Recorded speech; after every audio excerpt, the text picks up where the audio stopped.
erector and I want it into black.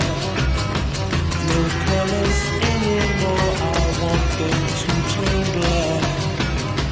I see the girls walk by dressed in their summer clothes. I have to turn my head until my darkness goes.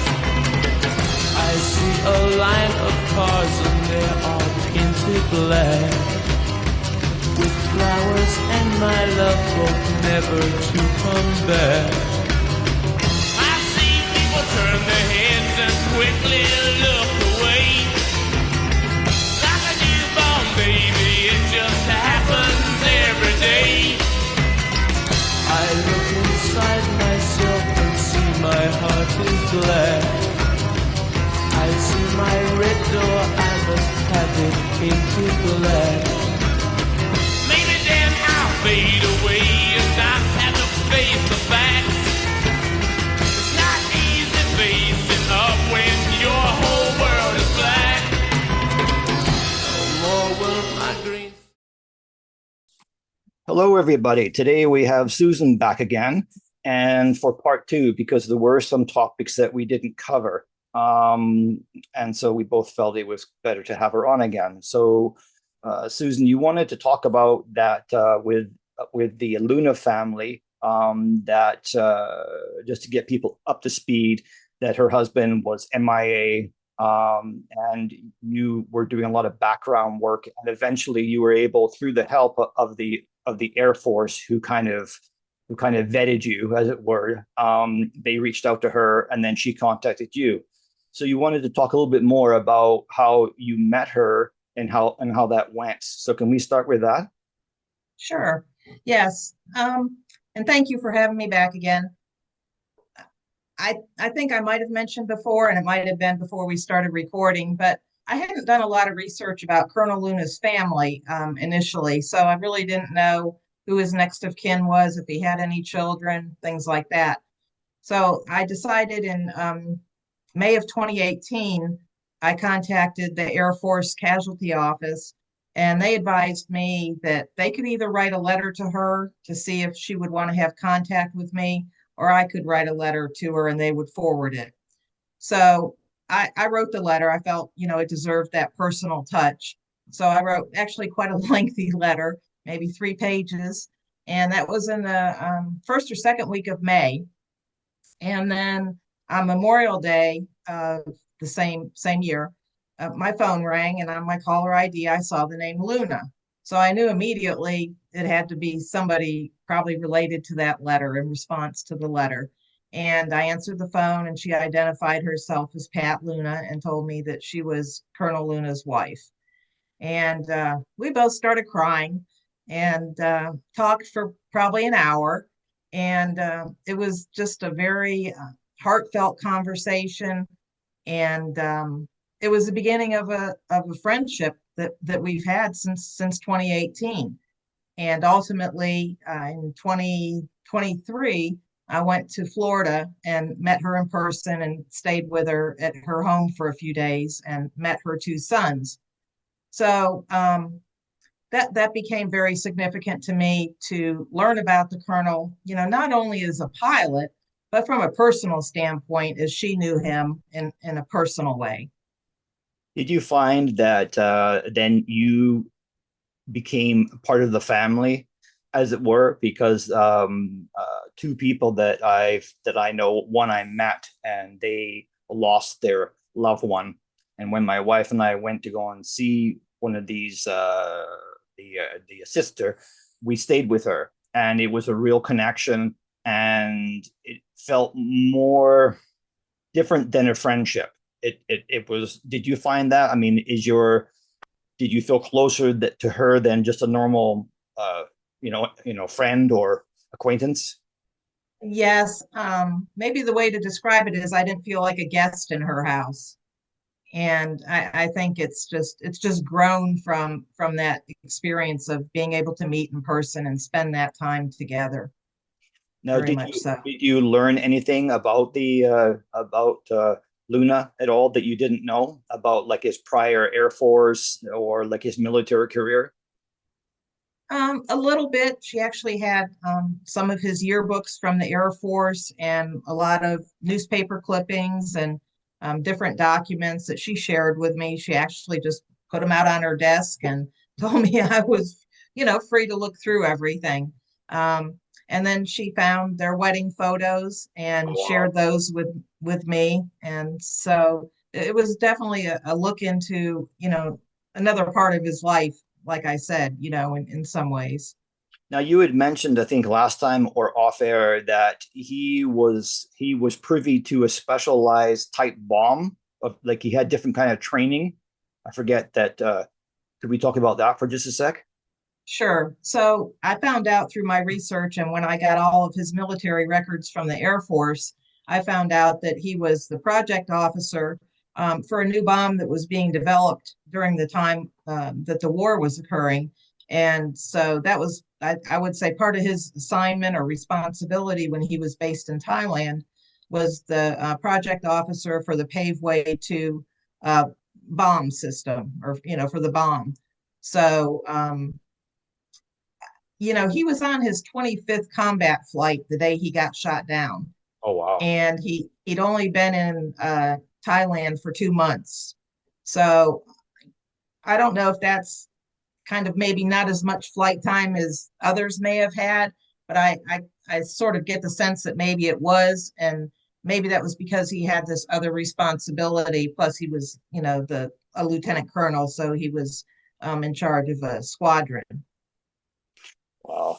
I don't really know much about that bomb. Maybe it was the first kind of laser guided or you know, Yes, yes, I believe so. yeah, Yes, because I mean even back then they were testing that that kind of thing, and they even had drones. yes, That the family that I mentioned that I stayed with, her husband said actually I was in Vietnam and I was working on drones, and I'm like drones in Vietnam. He goes, yeah, we uh-huh, we did have them. So after doing yes, research, it was interesting. So yes, yes, and I'll talk a little bit about that too, a little bit later about the drones. Yes. so now what did you want to talk any more about Mrs. Luna? Because you did say that um it was great to have the connection, but it was almost like opening a chapter of her life where that had been closed for quite some time. So it was kind of a double-edged sword, as it were. But I'm sure she was happy that somebody was looking into her husband's or widowed. I mean, life Yes. and what had happened, right? Right. And I think when I said that was more of how I feel, not trying to project it onto her necessarily. And in response, she doesn't feel that way, but it's just sort of um, something that I was a little concerned that maybe I'd opened some wounds, that had been closed for a long time. But as I said before, I think she would say that through my involvement with my research that she's learned things that she didn't know and may have never known if it weren't for what I'd been able to share with her. Um, there's another person that contacted me that he had been based at Eglin Air Force Base in Florida with the colonel and had actually flown with him. And he came across my website and contacted me. And so we talked on the phone, but at first he was a little bit reluctant to converse with me because he wasn't sure if I was the real deal. So he posed some questions to me to answer that would, alleviate his concerns and know that I was legitimate. So we spoke a couple times, but I just wanted to share that when he contacted me, he said that he had tears in his eyes, um, knowing that there's someone else that cares about the colonel. So, that was quite a moving um, thing for him to say to me. They were based together in Thailand, but they were in different squadrons, so they didn't fly together, they didn't interact. but he had some very fond memories also of the colonel. So it was nice to connect with someone who had worked with him in that capacity. I think that from all my experiences with working with these families, as painful as it is, they're very happy that their loved ones are not just left in the past, and Right, other generations will then be able to learn. I mean, when I'm not around or you're not around, people will still be able to read about your work or my work, or look on YouTube, and maybe they'll carry on. right, Maybe they'll find the site and go, wow, we saw that interview, and oh, maybe that Luna's children are still alive, or something, right? So right. it's definitely a worthy cause, right? Sure, sure. Now, did you want to talk about the different terminologies? Is that what you wanted to discuss? I did. I wanted to go back to that a little bit because I know in our first session I threw out a lot of abbreviations, and maybe some people aren't familiar with the things I was talking about. So I think it's important to explain, some of the abbreviations that represent different agencies that are involved in the POW MIA issues, and also some abbreviations that I came across during my research where I had to educate myself to know what I was reading. So I guess I would start with one thing I mentioned probably several times in the first session was the DPAA, and that stands for the Defense POW MIA Accounting Agency. And they're part of the Department of Defense, and it's their responsibility to try to get the fullest accounting of those that are still missing. So that's what their mission is, and it's pretty multifaceted as far as what goes into that, but that's the general mission statement for them. Another agency within the Department of Defense, and I don't know that I necessarily mentioned them before, is a Defense Intelligence Agency. And they have a project dedicated only to, the recovery efforts of personnel from the Vietnam War, and that's called Stony Beach. And they do a lot of contacting of witnesses, whether it's villagers or former NVA soldiers, and doing interviews. So they have a little bit different role, not quite as expansive as what DPAA's role is, but they are, part of it. A couple other abbreviations that I use in the course of my conversation with people sometimes is the LOC. The LOC is the Library of Congress, and I use their website a lot. It's a treasure trove of information about these losses.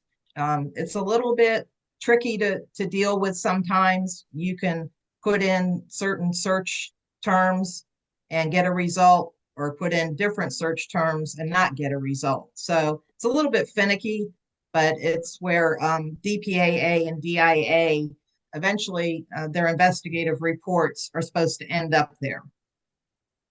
I have found that sometimes apparently they don't end up there, but that's where they're supposed to be. So I do use the term LOC quite a bit. And then another term that is pretty common is PNOC, PNOK.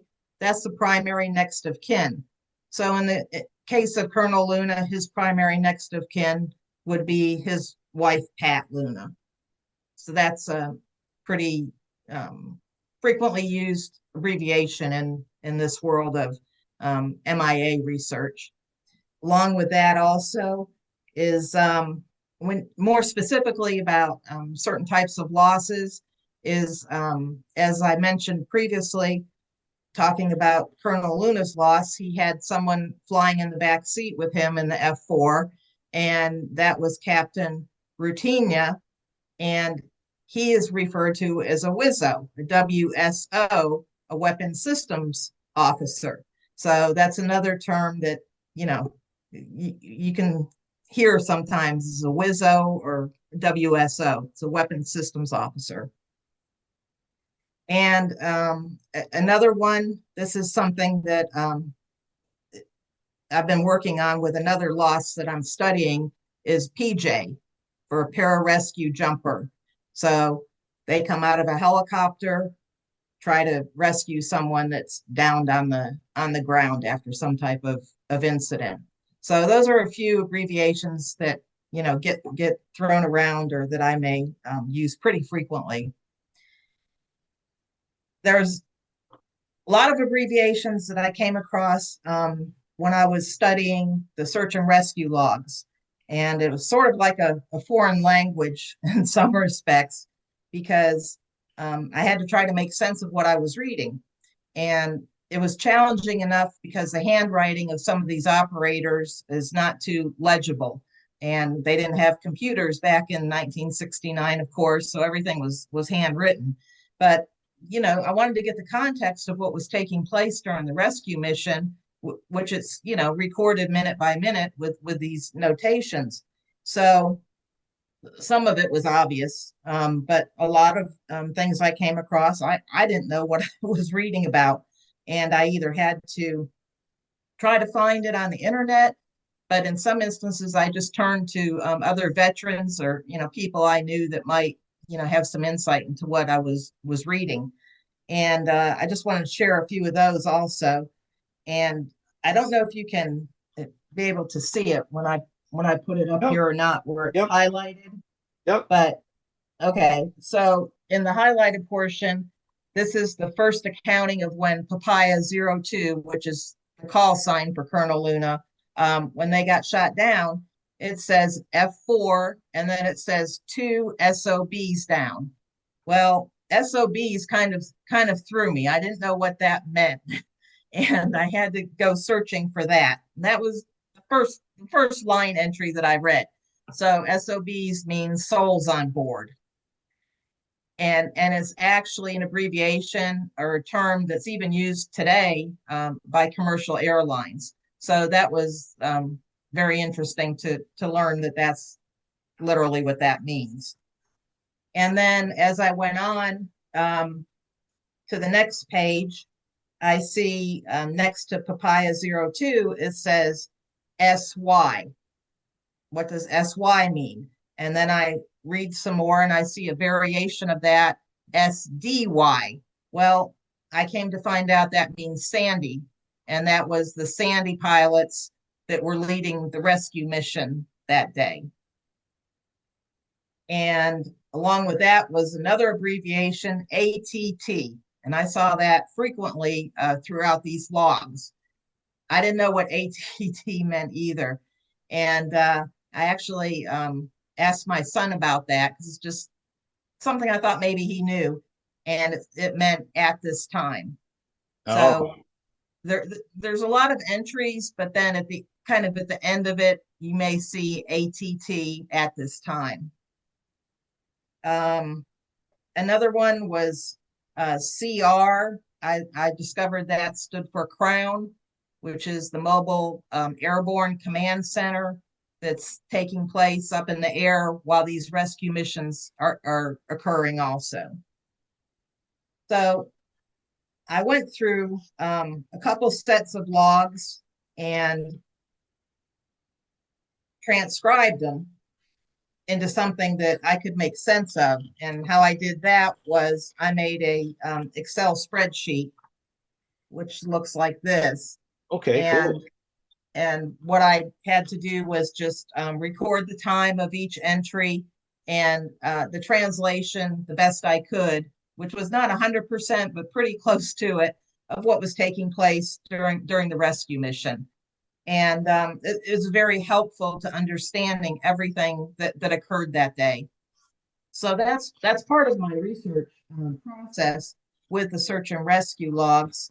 And it's important, just like networking, meeting the family, meeting other people that knew the colonel, and people that were connected to him in one way or another. And I think some of this networking significance comes from my law enforcement background, because when I was a detective, that was essential to a lot of what I did, was to be able to network with other law enforcement personnel throughout the country. So it's kind of second nature to me to continue doing that with the research of the MIAs. Let's see.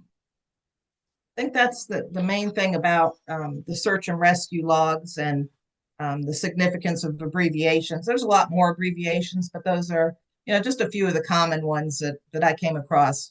I think that definitely a good thing for the public to know is that, like in the case for you, if you're typing in the captain's name, like you were saying, don't be frustrated if you can't find a search from one simple entry. You got to try it from the other way around. Sometimes with the military, they spell the name, the other way around, right? Or Right. you could try and find the serial number of the plane that was shot down, and try that.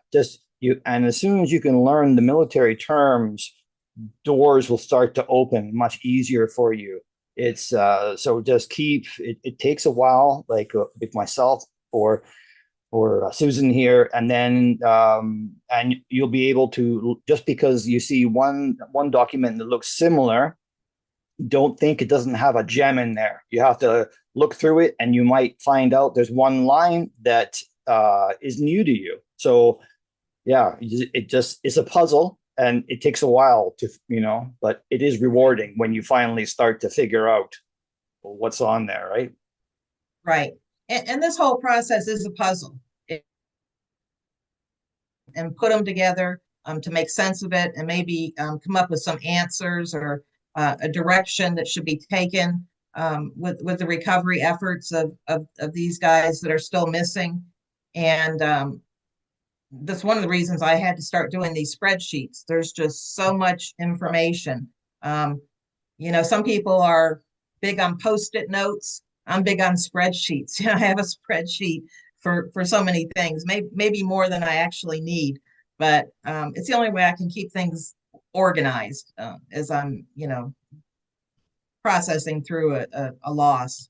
Yeah, and I think, as you and I stated, that there is a lot that can be found if you have a loved one, or that you in your family. It doesn't matter if it's way back.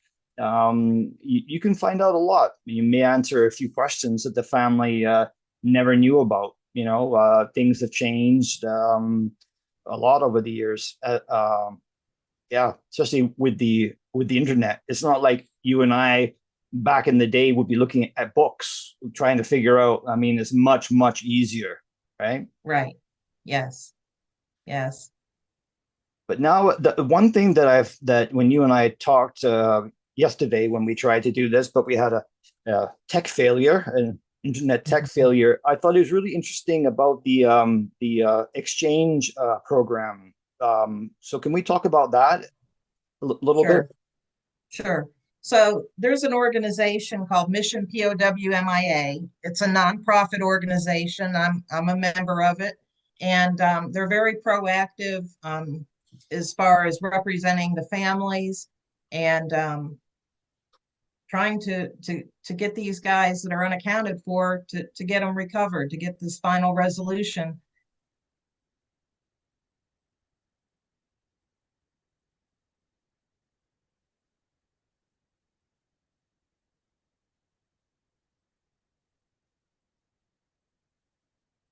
Oh, we seem to have lost. Honorable exchange of artifacts for resolution in time.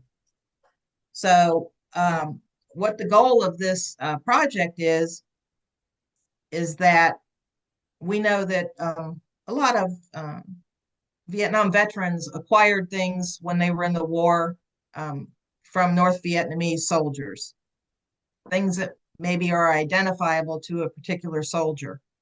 We also know that the museums in Vietnam hold a lot of similar type items of our missing personnel or personnel that, have been recovered. So the goal is to try to get to a point where we can maybe exchange these items. So if there's a Vietnam veteran that has an item that is identifiable to a particular person or maybe even a unit, then we would like those people to share those with us, and in turn, in cooperation with the Vietnamese government, to try to get them to turn over some of the items they may have on our guys that are still missing. Now, this isn't to be one thing we should talk about is if you go to Vietnam, you're going to see a lot of stuff that you're told is from the war, including dog tags that were found in a field, which is not true. They do make them there, as they make many other things that veterans' families or veterans would buy. A Zippo lighter. Oh yeah, it was from here. Well, they're fake too, right? So you have to be Right. careful. And to the Yes. extent that they may have done the background on finding men who are still, missing, and then, that part is true, but that's not the original dog tag, right? Right. And so yeah, you do have to be careful. It depends on what type of item it is. For instance, I went to a museum in Vietnam last year, and I saw lots of displays of identification cards of military personnel. And I came home and researched each one of them to try to find out what the background was and what the status of them was. So you do have to be careful. Another item, though, that's something that wasn't mentioned by the North Vietnamese Army former soldiers who have given statements about the day Colonel Luna was shot down and allegedly killed, is a blood chit. And a blood chit is identifiable because it has a serial number. And I happen to have a picture of one, something like this. It's a piece of cloth, maybe silk or some other type of fabric. This one is in 14 different languages. I believe some of them, may have more languages than that, but it's basically something that was issued to certain personnel. Pilots were issued these, and in the bottom corner, if you can see it, there's a Yep. serial number. So that's identifiable.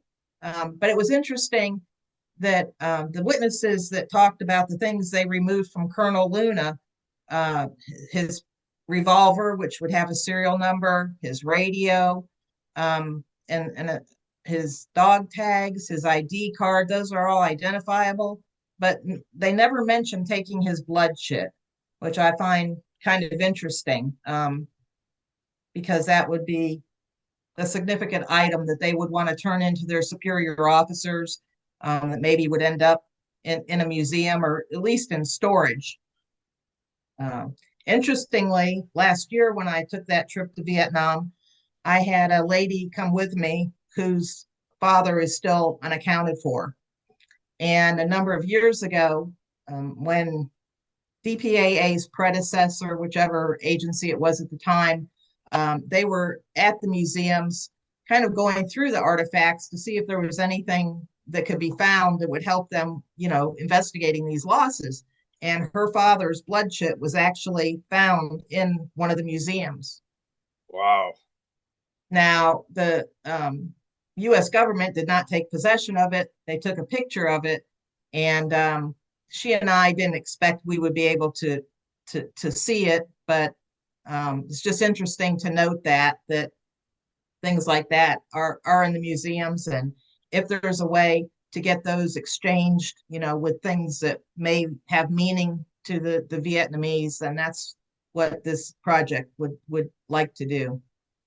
Yeah, so the blood chit, I mean, that was used in World War II, Vietnam, and up to the Gulf War as well. And what it translates to is, if you take me to the nearest Allied base, that you'll receive something, Right. So it's and often during World War II they would have them on the inside of their flight jacket. So if somebody approached them, they, oh, okay, money. Everybody likes money, right? And Right. back in, I don't know if it happened in Vietnam, but in World War II, a lot of them, they had a belt that had a few gold coins in there, so they could barter their way to freedom, right? I've seen that before, so it's kind of Mhm. interesting that you brought that up.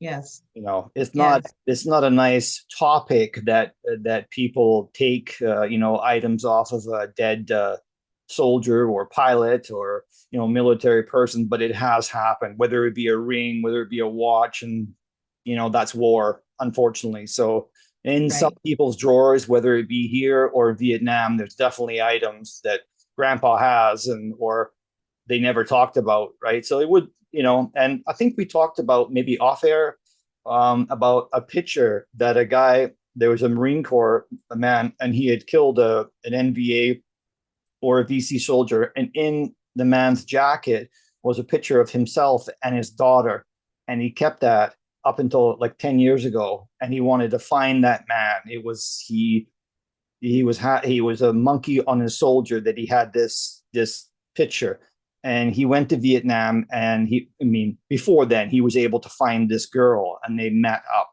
and it was just amazing, and there was no anger from the girl, which was interesting. She knew that he had dealt with this for a long time, and he was a young man soldier, and then he had made the effort to give it back to her.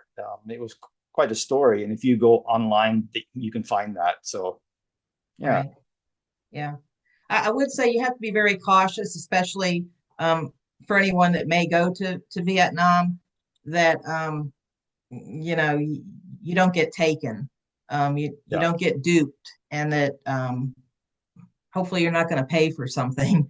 Yeah. Um, and I have read circumstances though where people have gone over there, and strangely enough, they encounter somebody on the street. And of course, if you're an American and go over there, you obviously look different. So, they may want to approach you, and have had some success stories with items that someone had that belonged to someone that was, missing, or had been accounted for, whatever the case may be. But you really have to be careful, because I think there's a lot of unscrupulous people out there that just want to make a buck off of you.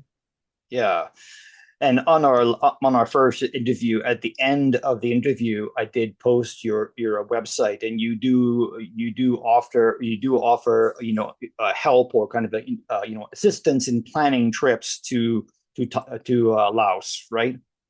Yes. Is it Um, is it Laos only, or is it Vietnam as well? well, I've written a guide to traveling in Southeast Asia, Okay. and some of it's like generic that would apply to Vietnam, or Laos, or Thailand, Cambodia, but some of it is specific to Laos because that's where I've traveled the most, and I don't consider myself an expert on it, but I think I've learned pretty much how to fine tune to take a trip over there. And it's just not as easy as what people may be used to, whether you're traveling domestically or internationally. It can get a lot more involved, and a lot more things that you need to be aware of and take into consideration.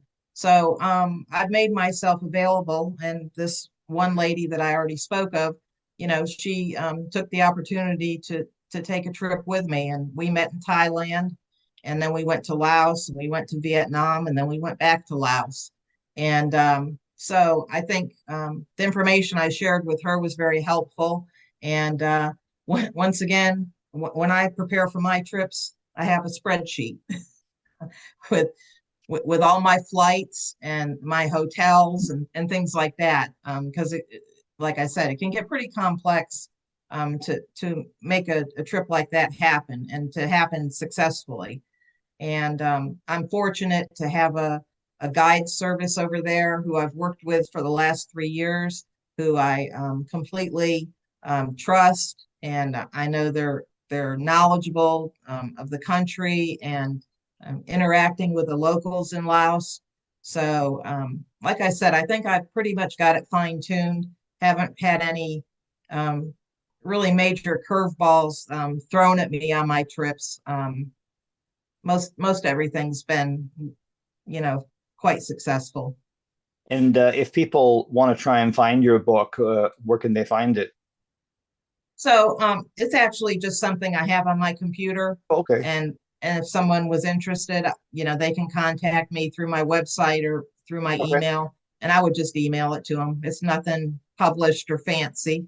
Well, that's nice of you. It's nice to give it back, especially those kind of countries, or Africa or other places. I mean, it's not like a trip, an easy trip. You have to pay attention, and Correct. things can go sideways pretty quick, and it's Right. not always a good thing. Did you encounter any anger on any of your trips? Like, why are you here digging up the past, or we don't, or anti-American, or anything? No, no, I have not. Um, I talked about it in the first session about the time I've spent in the village Yeah. near where the colonel was shot down. Of course, it's an ongoing process to get the trust of the people, but I've seen it evolve over the last 3 years. It's more their skepticism or suspicious nature, or just not, totally understanding maybe what my purpose is there. But especially on my last trip, which was in March, I noticed a big difference. Now, of course, the children, they learned after the first trip in 2023, when the pickup truck shows up and the people that are from somewhere else get out of it, they come running because they know we're bringing things to them. But I noticed on this trip with the adults that there was a couple occasions where I had several of the men from the village shake my hand. Um, One of them, when we were out in the field, asked me in his broken English what my name was. That was the first time there was ever any kind of personal interaction with them. And one of the three village chiefs, when we went to his house, which when I say house, they spend most of their time outside. They only go inside to sleep. So there's a lot of gathering going on outside. And we were there, and he has a little small store in front of his house where he sells candy, beer, different things. But he motioned to me to follow him. So I followed him around his store, and he took me to his garden, and it was surrounded with a bamboo fence, and he opened the fence up for me to come inside, and he wanted me to see his garden. He was obviously very proud of it, and it was just a different level of experience with the people there this year. Well, that's nice. But yeah, but never anything that felt awkward or uncomfortable. I mean, it's a little bit um it's different, they're people you don't know, but we're trying to develop a relationship with them. Well, that's good. Now, you mentioned that you are working on other cases as well. Is are they Air Force, related, or Army, or? Well, my latest project is that I'm looking at losses within a 5 mile radius of Colonel Luna's loss, and there's six of them. One of Wow. them's one of them's being investigated by another researcher who's been investigating it for about 20 years on this particular loss. So even though I communicate with him and we share information, I'm not looking into that loss because he's got a handle on that. But the reason I decided to do that, again, going back to the spreadsheets, is that when I'm working on a spreadsheet with the former NVA soldiers giving their statements, and I have a list of about 20 of these witnesses, all of a sudden I start thinking they may have information about another loss in the area because they were operating in that area. This was their assigned area. And so I just went on to Google Earth and made a 5 mile radius the best I could on a map from actually from where the village is. And I identified these other losses. Now, all of them except for, well, actually, I was aware of all of them before to some degree, and they're all Air Force losses, different aircrafts, and one of the biggest challenges with trying to get involved in really researching other losses is, again, the Library of Congress has a lot of information, but sometimes family members at some point in time, the next of kin would choose not to have information made public about their loved one. And this was under what was called the McCain status. And so they were offered the opportunity, do you want information to be shared with the public or do you not? And it was either yes or no. So if they say no, that's what I call McCain status, no. So a lot of times, if I'm looking at a loss where there's two individuals involved, the one individual's name is visible in the reports, but the other individual's name is blacked out. It's redacted. And so that becomes a little bit challenging, but I can always identify who that other person is through some means. There's one particular case where there was 7 people that bailed out of an aircraft, and one of them was rescued, but the other 6 are still unaccounted for. Well, if I want to try to look into that, again, I can find only so much on the internet, and then I want to try to contact the next of kin to see if there's more current information that I'm not finding, to see if they're interested in having me do any research for them, or maybe try to be a voice for them as things continue or need to be regenerated on their loved one's loss. And that becomes challenging. I've tried some emails with people. I've sent letters to a couple people and didn't get responses. And so I'm basically only focused on Colonel Luna's loss as far as working with a family who's authorized me to receive information. But I'm studying these other losses in this 5-mile radius.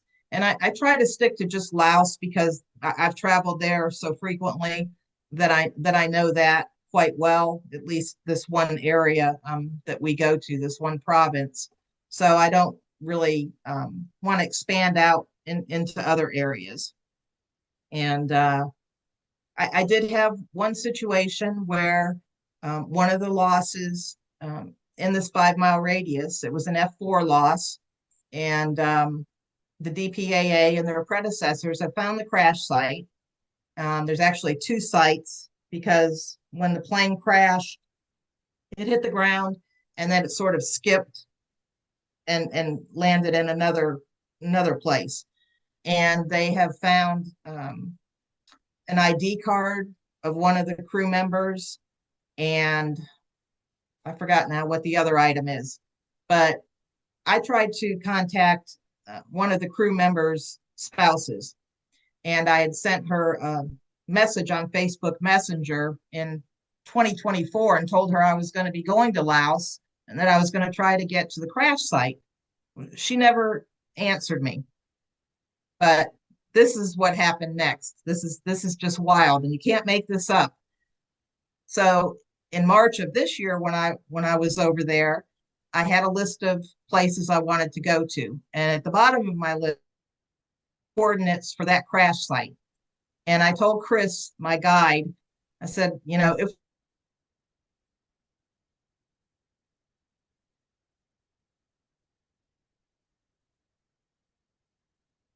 so at the end of our last day there, we had a little bit of time left. And so we traveled into another province, an adjoining province to where we were, and tried to get to the coordinates. And we got about a mile away from it.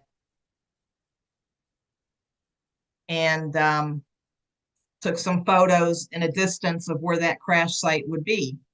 So I felt I accomplished a little something by doing that. So we left and we went back to the village where we were staying, and we sat down to have lunch, and I was looking at my cell phone, checking messages, checking emails, that type of thing. And you wouldn't believe it, but that person that I had contacted a year earlier on Messenger, she had contacted me that same day. Wow. She said, I just now saw your message a year later. So, apparently some people don't look at it very frequently, or, she's elderly. That's She asked me if she asked me if I'd gone back to Laos. And I wrote her back and I said, as a matter of fact, I have, and I'm here now. And you won't believe this, but I just left the area of your husband's crash site, and here's photographs. I mean, Wow. how, Yeah, that's weird. how do you explain? You can't explain that. No, And it's not a coincidence no. that there's something more to that. I think we all have those stories, and I think that when that kind of thing happens, the chance of it just being a fluke are very, very slim, right? Right. So, but I got to ask something, and I'm sure many other people will be asking the same question. What was in that area that was so sought after by the military? I mean, we know it was the Ho Chi Minh Trail. I mean, was the NVA just really dug in there and had lots of anti-aircraft? I mean, how were they so successful to shoot down 6 planes in a five kilometer radius? Right. Yeah, it was the trail, that was just such a heavily concentrated area by our military forces to try to stop the flow of supplies and equipment and personnel on the trail. So that's the main thing that was there. Ironically, if you travel down the road about maybe 20 miles away, there's a gold and copper mine, which is still active today. And in the last 3 years that I've been in this area of Laos, that gold and copper mine has expanded tremendously. And it's now owned by the Chinese. And Interesting. so, I'm not saying that during the war anybody knew that there was gold there, but they certainly know it now. There's a lot of gold mining going on. And most of the jets that were they shot down, or was it from like anti-aircraft guns, or was it from like a SAM missile? Uh, from what I know of in this area, I would say mostly AAA Right, anti-aircraft right. artillery. And in addition to those losses, those are losses that are still active pursuit cases. They haven't been resolved. But in addition to that, there was two other losses in that area. And I've actually been to both of those crash sites, and it's quite interesting because the one pilot was shot down on a specific day, and then the second pilot in another aircraft came in looking for him, and he got shot down. Both of those cases are closed because years later, their remains were recovered of both of those pilots. But you have to say, in a 5 mile radius, that's quite a bit of activity of shoot downs. Yeah. And also for the people listening, when they say trail, that's a bit of a joke. I mean, there were some areas of the trail that were that, but then there was also some that you could drive 2 trucks down, right? I mean, Right. and they would fold the trees over, and then so from the air it looked like a smaller area. But a lot of my friends have been on those trails and said and just laughed at that, you know. Yeah. Yeah, lots of movement, and the NVA, when you see them in those pictures on their bicycles, they didn't ride those, or not Yeah. very often. They actually used them to carry all the heavy weight, and it was a way that they could push it. But it's yeah, they were like ants. They got Right. their job done, and whatever cost, right? Yes. And there's a lot of, the Ho Chi Minh Trail is sort of, the term for the overall trail, but there's actually a lot of offshoots Yeah. from the trail that, really are, I guess, are considered part of the trail. But um, yeah, that was, I think, the main attraction to that area. Yeah. So Are there any other points that you wanted to cover? I'm just looking at our list here. Uh, and I'm thinking we've covered most of it. So we've got about 15 minutes left. Not cutoff time or whatever. Um, Now, if somebody wants to embark to research their loved ones, I guess the LOC is the best place to start. Or how? I mean, if you had someone who was a great grandson or granddaughter or whatever, what would be the best things that they could start with? What kind of information? You obviously want, you'd have the man's name, but there would be other numbers like, like a service number. Is there anything that you can help the public with that? Or Sure. So ideally, they would want to go to a family member, ideally the next of kin, the primary next of kin, who may have a lot of documents already and personnel records and things like that. But ideally, you'd want to start there and maybe get their authorization for you to request documents yourself from whatever branch of service the person was a member of. And then from there, I would say the Library of Congress is, like I said, kind of my go-to location first. When these losses occurred and these individuals are still unaccounted for, they were assigned what's called a reference number, a REFNO, and they're sequentially numbered. So they're going to go by date. Now, in the case of those two pilots that I was speaking of that got shot down on the same day, for some reason, their REFNOs were switched. So they don't look like they're in the proper order. It happens, I guess, sometimes. But if you can find out what that REFNO is, that's the good search tool to use with the Library of Congress. You would put in the REFNO, as in the case of Colonel Luna, REFNO 1405. Maybe you won't get everything that's there. Maybe you want to try by the individual's name. You might find additional information. But I'd say that's the logical place to start, in addition to trying to get any information you could from other family members that might have, documents and so on. and now, how about if you're not a family member and it's a friend? Like, I guess, I mean, if you wanted to get more, can you write? So I'm just trying to back up here. In the case of Luna, the you were able to contact the Air Force, and then the Air Force contacted her, right? Right. So Yes. That could happen for other cases if they so choose to, right? And if they were open-minded. Correct. And then, of course, Mrs. Luna gave authorization for me to request and obtain information from the Air Force. Now, the Air Force, has certain records, but other records, they have to go to DPAA to request them through their service casualty officer. So, again, if you can reach a family member and you are sincere about what you're doing, then they would have to give authorization to someone to request information about the person that's still missing. And even with the authorization, we have to sort of renew it every year. It's not open-ended that it goes on forever. So once a year, Mrs. Luna will usually send an email and say it's okay for Susan to continue on in this capacity.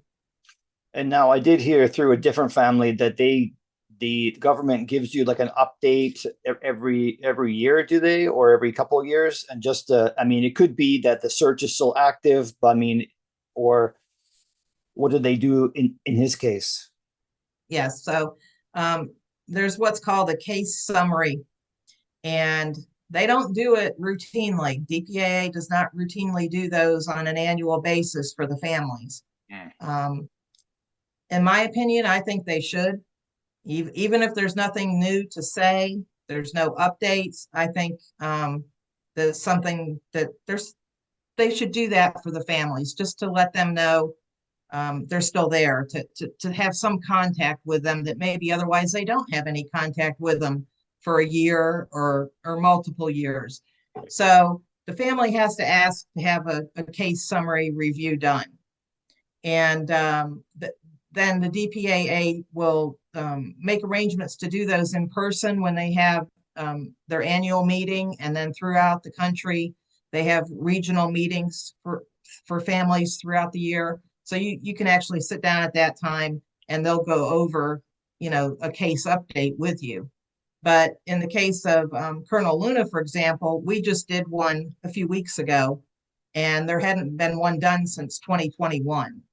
Okay.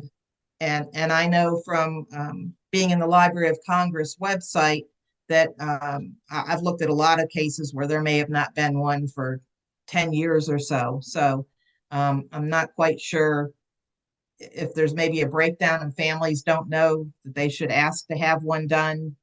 I'm not sure what that situation is, but all they have to do is ask for it, and they'll get one. Yeah, and the other way that someone can do that is go onto Facebook, and then there may be a group page for that squadron that the man was in, or his unit, if it's SOG or whatever, or if it's Jolly Green Pilots, like I'm in a few of those, and as long as you're open to what your goal is, they'll normally let you in.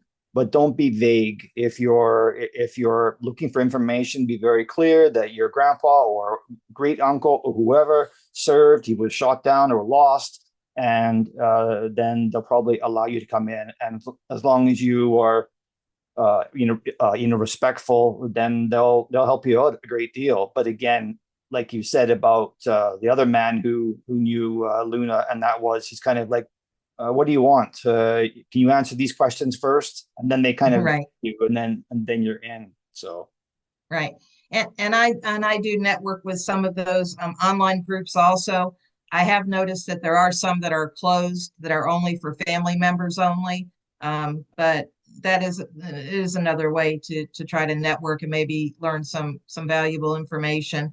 And another way to go about it, but it's a much more timely way to do it, is through a Freedom of Information request. I did one years ago for Colonel Luna, and that's where I got some initial information about him. And it's been on my list of things to do for some other topics that I want to address, but there's just thousands and thousands of them, so that's a long process to get a response on those. now, for a last question for me to ask you, and I don't mean to put you on the spot here.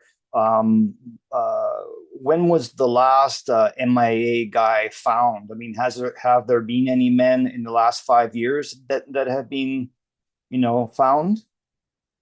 So yes, that's interesting that you brought that up, because that's something else I wanted to talk about. The last one that was accounted for from the Vietnam War was, I believe, either in June or May. I don't know exactly Right. when it occurred. So the DPAA's website will show you from all the different conflicts the number of men unaccounted for. It lists their names, where they were missing from, and things like that. It does work off of a fiscal year, like the federal government fiscal year. But when I look at that and I keep a running tab of recoveries, I do it on a calendar year. So sometimes my numbers might be a little bit off. But for example, if you can see this is a little Yep. chart that I maintain with information taken directly from their website. And I'll just highlight a few of the things that are on here. So year to date for 2025, there's been 2 recoveries from the Vietnam War.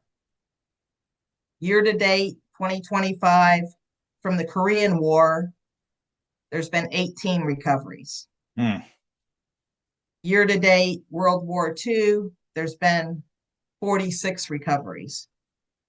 And when I say year to date, that's as of the date I last updated this, which was June 11th.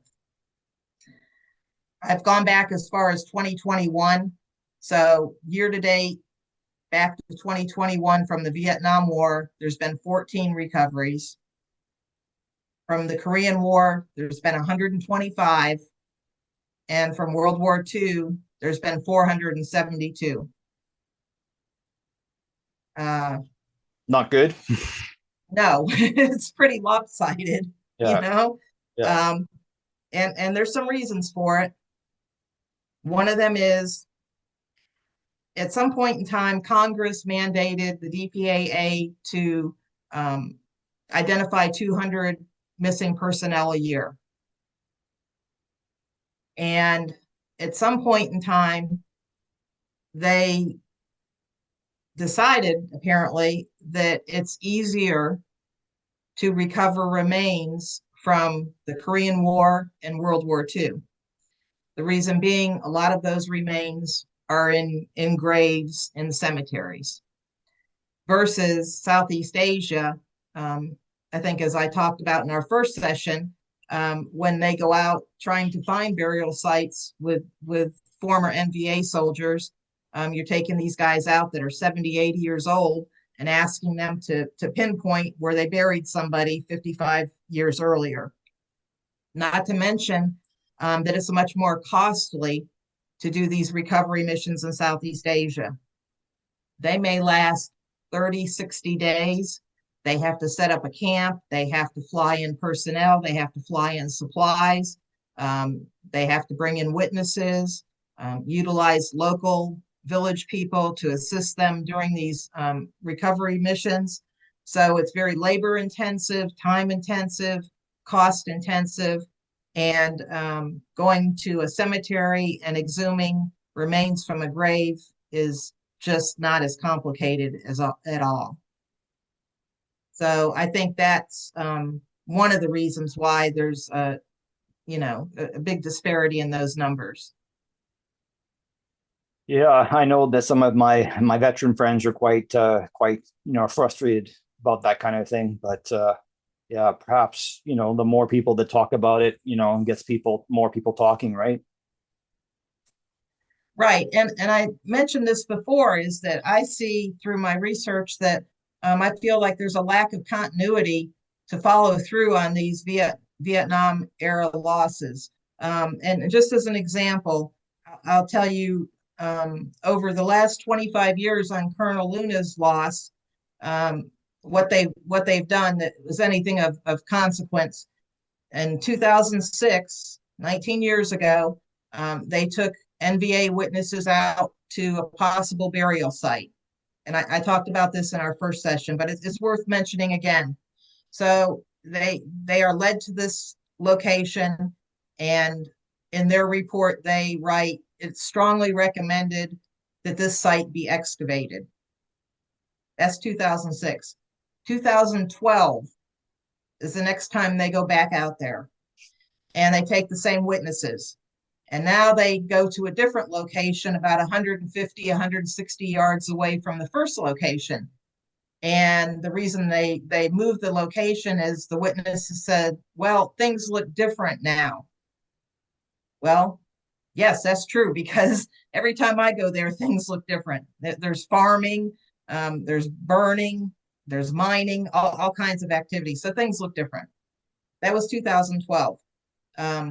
Based on their statements in 2012,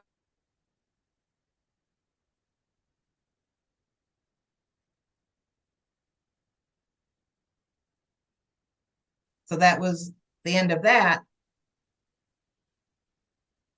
until 2017, 4 years later. They go back out there with the witnesses again.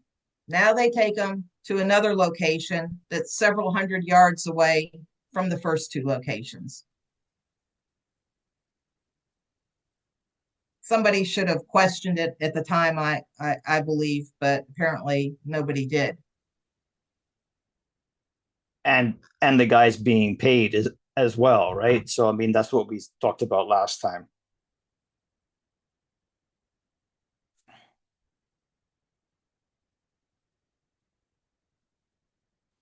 When I asked to have a case summary review with Mrs. Luna and one of her sons, we did that.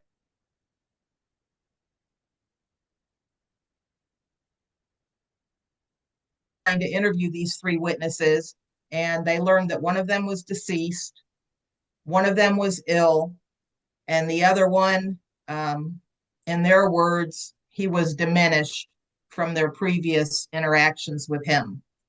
But their next step is to take that individual back to the same site they excavated in 2013 to confirm that it's the correct site. Now, come on. All that money being wasted, you know? That's just, in my opinion, a lack of continuity. There's some breakdown somewhere in the system, and that's just one example. Wow. And it's not unique. Wow.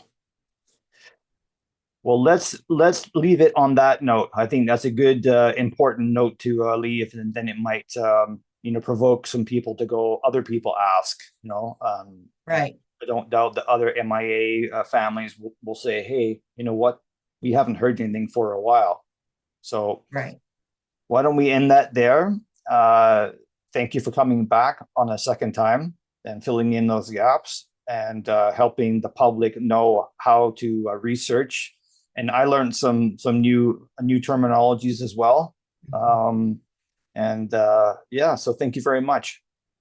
Well, thank you for having me back, and also for doing the first session. And I'd like to share my website. People want to learn more information about what I do. There's quite a bit of information there, a lot of photographs, and that's www.missionsinlaos.org. And also my Facebook page is Missions in Laos. Okay, that's done. So just stick around, and we'll end this one now for the public. So thank you again. Thank you. In the stereo part of the city where the sun refused to shine, people tell me it ain't no use in trying.